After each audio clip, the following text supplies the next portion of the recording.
Merci de votre fidélité à LCF. Tout de suite, les titres de ce journal. Sommet de l'énergie en Afrique, les experts réunis à Lomé pour 2 jours vont réfléchir sur le développement de l'électricité et du gaz naturel sur le continent. Les troupes du colonel Kadhafi maintiennent la pression pour empêcher les insurgés de progresser vers l'ouest. À Razlano, échanges de tirs et bombardements s'intensifient. Et puis de l'humour pour faire bouger les politiques. 9 mois après les législatives en Belgique, les citoyens multiplient les initiatives pour qu'un gouvernement soit formé. Voilà pour les titres, mais avant leur développement, les échos des activités du président de la République. Le chef de l'État, Faure Gnassingbé, a reçu ce mercredi en audience le ministre d'État sénégalais de la coopération internationale, des transports aériens, des infrastructures et de l'énergie, Karim Wade, porteur d'un message du président sénégalais, Abdoulaye Wade. Nous l'écoutons. Tout d'abord, j'étais porteur d'un message de son Excellence Monsieur le Président de la République du Sénégal auprès de son fils et ami, le Président de la République togolaise.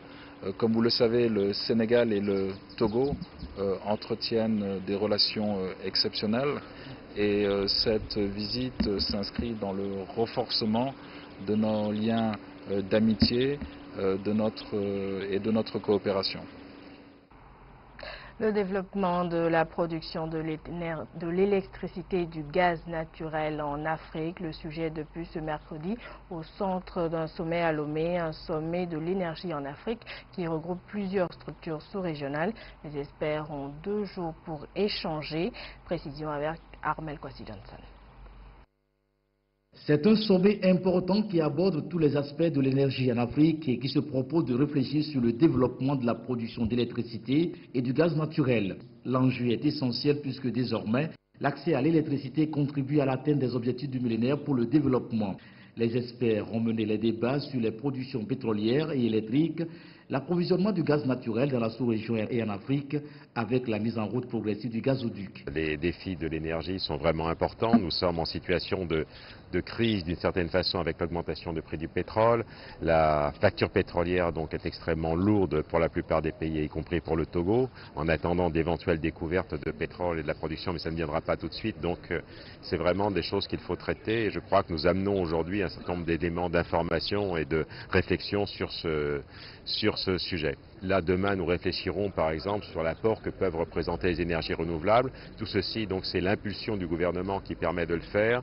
Et donc, nous essayons sur cette impulsion donc, de travailler, de réfléchir et de proposer. Donc, je crois qu'à l'issue de nos travaux, nous aurons émis un certain nombre de recommandations qui seront publiées. Il y a 6 mois, le Forum Afrique-Union européenne évoquait ces défis. Aujourd'hui, grâce à l'appui de l'Association pour le développement de l'énergie en Afrique, les experts recherchent les voies et moyens pour la sécurisation de l'approvisionnement en énergie des populations africaines. Certaines structures présentes à la rencontre exposent leurs atouts.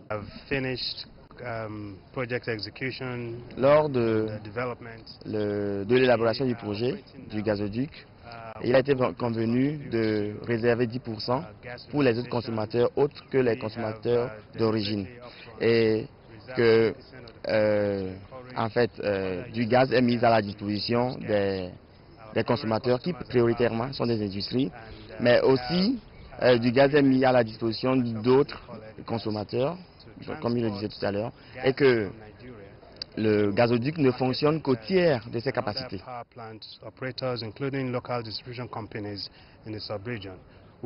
Les problèmes de production et d'approvisionnement subsistent.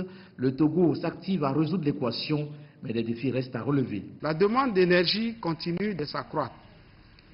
Les problèmes d'énergie sont aujourd'hui si aigus à tous les niveaux qu'il n'est plus possible de satisfaire les besoins constamment croissants tout en continuant à exploiter, comme dans le passé, une gamme de ressources d'énergie trop limitée. Le sommet traitera sûrement de l'approvisionnement en produits pétroliers de l'Afrique de l'Ouest.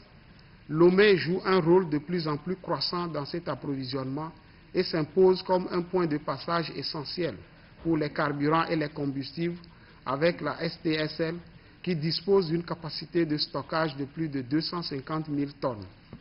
Au menu des discussions figure également la question essentielle des énergies renouvelables, de la réduction des délestages et la distribution des produits pétroliers.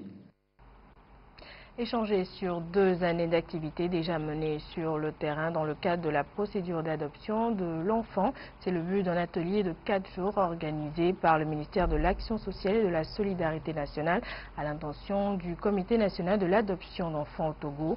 Roger Amina a assisté au début des travaux. Le compte rendu. Insoucieux, ces enfants chantent et dansent au rythme qu'ils se sont créés. Nombreux parmi eux erraient dans les rues et ignorent l'histoire de leur naissance. Pour leur assurer un avenir meilleur, des centres d'accueil sont créés. Ces centres s'occupent essentiellement de leur éducation et de leur entretien, mais il se pose un autre problème, celui de leur attribuer une famille au cas où le besoin se fait sentir.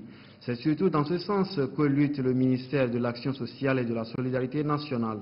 La preuve en est la mise sur pied depuis 2008 d'un comité national de 7 membres chargé de régulariser les conditions d'adoption au Togo. Ce comité est chargé de mener des enquêtes sociales avant et après adoption afin d'établir des rapports de qualité. En 2 ans, les résultats encouragent. Avant, les gens ne connaissaient pas trop ce que c'est que l'adoption, ou alors ils adoptaient en cachette et tout. Depuis que le comité est mis en place, les gens comprennent, avec les sensibilisations et les émissions que le comité fait, les gens comprennent ce que c'est que l'adoption. Donc les demandes sur le plan national sont de plus en plus importantes. Et cette année, on a eu 30 enfants qui ont été adoptés sur le plan national. Après 2 années d'activité, il y a nécessité de s'asseoir pour faire un bilan et redéfinir des bases s'il y a lieu. Ici se regroupent des acteurs sociaux impliqués dans la procédure d'adoption d'enfants au Togo. C'est un rendez-vous d'échange utile pour offrir aux enfants nécessiteux de meilleures conditions d'adoption.